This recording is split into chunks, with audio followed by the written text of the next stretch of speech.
Kapai Koipapi a procédé à la presse-soutenance et a déclaré la thèse recevable, telle que confirmée par le secrétaire général à la recherche, en vertu des pouvoirs qui sont conférés par l'autorité de tutelle et par la loi régissant l'enseignement supérieur, universitaire, recherche scientifique et innovation, autorisons la soutenance publique de la thèse de doctorat intitulée « Appropriation des éco-gestes pour la promotion de l'hygiène environnementale par les acteurs éducatifs des 6 premières années de l'éducation de base dans les écoles à CENI de la ville de Kinshasa, en vue de l'octroi du grade de docteur à M.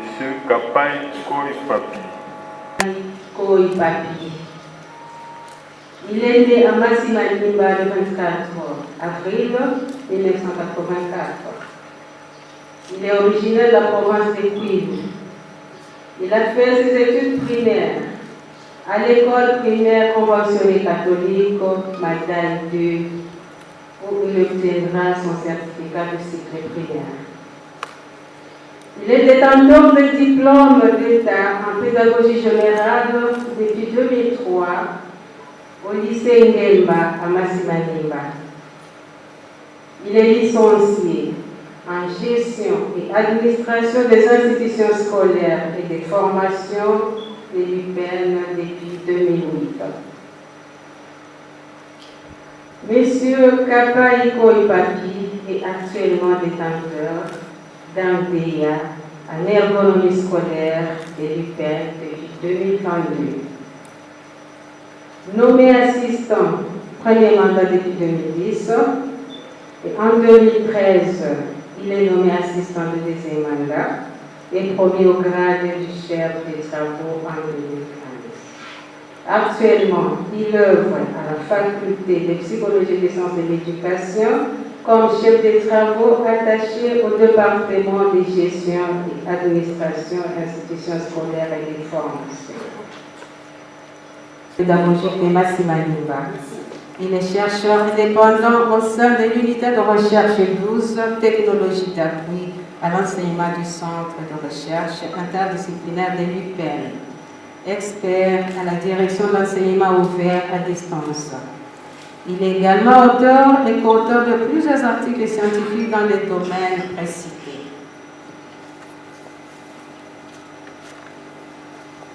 La faculté de psychologie et des sciences de l'éducation de l'Université pédagogique nationale a vécu un moment scientifique majeur à l'occasion de la soutenance publique de la thèse de doctorat du chef des travaux Papi Kapai Koi consacrée à une problématique au cœur des défis urbains et éducatifs de Kinshasa. Intitulée « Appropriation des éco-gestes pour la promotion de l'hygiène environnementale » par les acteurs éducatifs des 6 premières années de l'éducation des bases dans les écoles à CENI de la ville de Kinshasa, cette recherche s'inscrit dans une dynamique scientifique et citoyenne visant à interroger le rôle stratégique de l'école dans la construction des comportements éco-responsables. Le candidat a dans son exposé démontré avec rigueur méthodologique et profondeur analytique que l'école demeure les leviers essentiels pour former de générations conscientes des enjeux environnementaux et sanitaires. L'école congolaise, en particulier celle de Kinshasa, se trouve au cœur des défis sanitaires et environnementaux plutôt majeurs. Malgré les programmes des écoles à CENI, nos observations scientifiques montrent que la majorité des écoles n'atteignent pas encore les niveaux d'hygiène entendus. L'insuffisance des infrastructures, l'absence d'eau régulière, les latrines insalubres, la mauvaise gestion des déchets et la faible implication des acteurs éducatifs sont autant de réalités qui compromettent la santé scolaire, la qualité de l'apprentissage et la formation d'une génération d'éco-citoyens. C'est dans ce contexte urgent que s'inscrit ce travail. La problématique centrale est de savoir comment le comportement d'appropriation des éco-gestes par les acteurs éducatifs contribue-t-il à la promotion de l'hygiène environnementale dans les écoles à CENI de Kinshasa. et avec pour objectif d'analyser les degrés d'appropriation, d'identifier plutôt les obstacles, d'évaluer l'hygiène réelle dans les écoles afin de proposer des stratégies adaptées. Pour répondre à cette question, nous avons mobilisé le paradigme positiviste et écologique au sein d'une approche méthodologique mixte, articulant les dimensions quantitatives et qualitatives. Cette démarche s'appuie sur les méthodes d'enquête, d'observation et de recherche documentaire et combine les techniques ci-après: documentaire, observation systématique avec la grille basée sur des normes d'une école assainie, ainsi que la vidéographie sur les microclimats. Questionnaire et entretien auprès de 1974 acteurs éducatifs, dont 141 chefs d'établissement, 223 enseignants, 223 parents d'élèves, 141 membres du personnel d'entretien et 846 élèves, ainsi que dans 141 écoles assainies réparties au sein de 4 provinces éducationnelles bénéficiaires du programme École assainie à Kinshasa. Les données recueillies ont été traitées via la documentation par l'analyse documentaire, les entretiens par l'analyse des contenus, les observations systématiques par l'analyse statistique univariée, les questionnaires par l'analyse statistique univariée, bivariée et multivariée. Les résultats ont montré que les acteurs éducatifs dans les écoles assainies de Kinshasa s'approprient les éco-gestes qui contribuent à la promotion de l'hygiène environnementale par les diverses pratiques éco-hygiéniques individuelles et collectives en milieu scolaire et communautaire. Ces acteurs éducatifs accordent une importance considérable plutôt aux éco-gestes compte tenu de leur impact perçu sur l'environnement scolaire observé. Ces degrés d'importance ne dépendent pas des caractéristiques socio-démographiques et professionnelles de ces acteurs. Ils font face à des défis liés au manque de formation, à l'insuffisance des ressources, aux difficultés de mobilisation et implication des acteurs éducatifs dans les processus d'appropriation des éco-gestes et de la promotion de l'hygiène environnementale. La promotion de l'hygiène environnementale dans ces écoles est appréciée à la moyenne compte tenu des observations systématiques faites sur l'état hygiénique des infrastructures et équipements, sensibilisation et formation, éco-gestes hygiène, mobilisation et suivi, défis et application des recommandations officielles. Étant donné que l'école est l'industrie de fabrication des citoyens consciencieux, ainsi que son caractère obligatoire à la République démocratique du Congo, l'enseignement-apprentissage des qualités de l'hygiène, des microclimats et la contrainte réglementaire du pouvoir public et scolaire sont les stratégies les plus efficaces stimulant l'appropriation des éco-gestes par les acteurs éducatifs et extra-éducatifs pour l'acquisition de la culture du profit éco-citoyen dans le but de la promotion de l'hygiène environnementale réussie en milieu scolaire et social. Sur ce, l'étude soutient la thèse selon laquelle l'enseignement-apprentissage des qualités de l'hygiène environnementale permet l'appropriation des éco-gestes par la culture et le profil hygiénique des acteurs de l'éducation de base pour la réussite de la promotion de l'hygiène environnementale à l'école et dans la communauté. Nous faisons allusion à la figure 36 en rapport avec les stratégies d'appropriation des éco-gestes en milieu scolaire. Mesdames et messieurs, ce travail démontre que l'infrastructure seule ne suffit pas. C'est le comportement humain qui conditionne la durabilité de l'hygiène scolaire.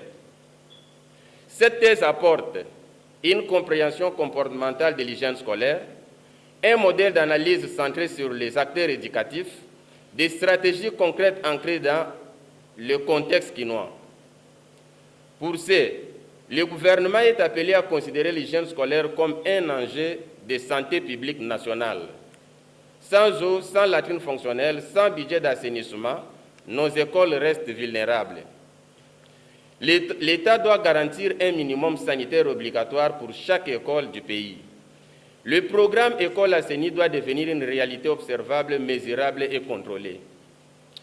Cette thèse appelle le ministère de l'Éducation nationale à renforcer la formation des enseignants, intégrer les éco-gestes dans les programmes d'enseignement, systématiser le suivi des normes d'hygiène. L'école doit redevenir un espace éducatif sain, sécurisé et exemplaire. Kinshasa doit redevenir un espace éducatif sain, sécurisé et exemplaire.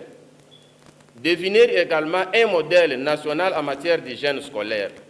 Nous appelons les gouverneurs à renforcer les actions d'assainissement autour des écoles, soutenir l'accès à l'eau, développer des partenariats écoles communes, amplifier les campagnes de propriété. Car une ville propre commence par une école propre. S'appuyant sur une méthodologie mixte combinant enquête, observation et entretien auprès des 1974 acteurs éducatifs issus des 141 écoles assainies réparties dans 4 provinces éducationnelles de Kinshasa, la thèse met en lumière un constat préoccupant, l'existence d'un décalage persistant entre les normes officielles d'hygiène scolaire, les discours des acteurs éducatifs et la réalité quotidienne observée dans les établissements. Malgré la valorisation théorique des éco-gestes, leur appropriation réelle demeure faible et inégale, entravée par les manques de formation, l'insuffisance des infrastructures sanitaires, une gestion irrégulière des déchets et une mobilisation communautaire encore timide. Le travail de l'impétrant Papi Kapaï souligne ainsi que même les écoles dites assainies peinent à maintenir durement les standards d'hygiène requis. Elle insiste sur la nécessité d'un enseignement-apprentissage des qualités en éducation environnementale, capable de transformer le geste quotidien en véritable habitude de vie. À l'issue de son évaluation et la délibération du jury à huis clos, les candidats réussissent avec mention la plus grande distinction. Par le président du jury. Le jury chargé de procéder à l'organisation de l'épreuve doctorale en gestion et administration des institutions scolaires et de formation, orientation, ergonomie scolaire et aménagement de l'espace éducatif, a examiné la thèse présentée par le candidat en vue de l'obtention du grade de docteur. Après délibération à huis clos, le jury a pris la décision suivante. Monsieur le chef des travaux Kapaï Koi Papi a réussi à l'ensemble de l'épreuve avec la mention la plus grande distinction.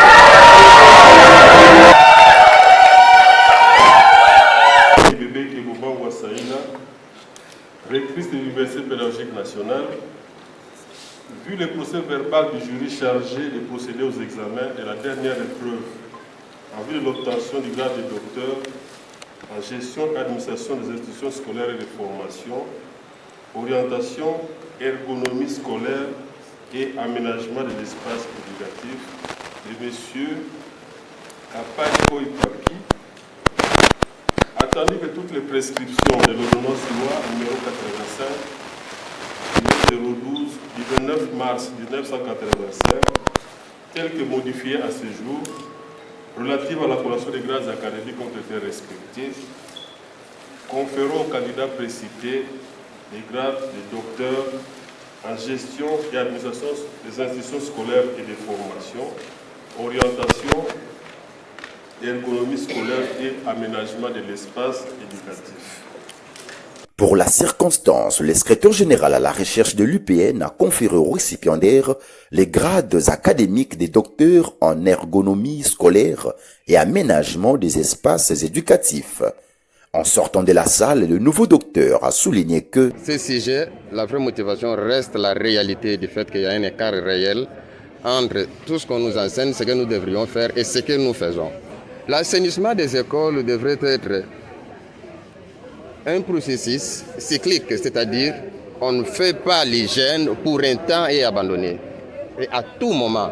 Donc, si l'information est que les écoles étaient assainies, nous devons constater sur le terrain aussi que ces écoles sont assainies. Donc, nous devons continuer parce qu'avec les écoles, seules les infrastructures ne suffisent pas. Il y a aussi le comportement de l'homme qui compte pour pérenniser cette notion d'assainissement des écoles. Il s'est dénoté que la propriété ne s'enseigne pas par les paroles seulement, elle se cultive par le geste de chaque jour, dit-on.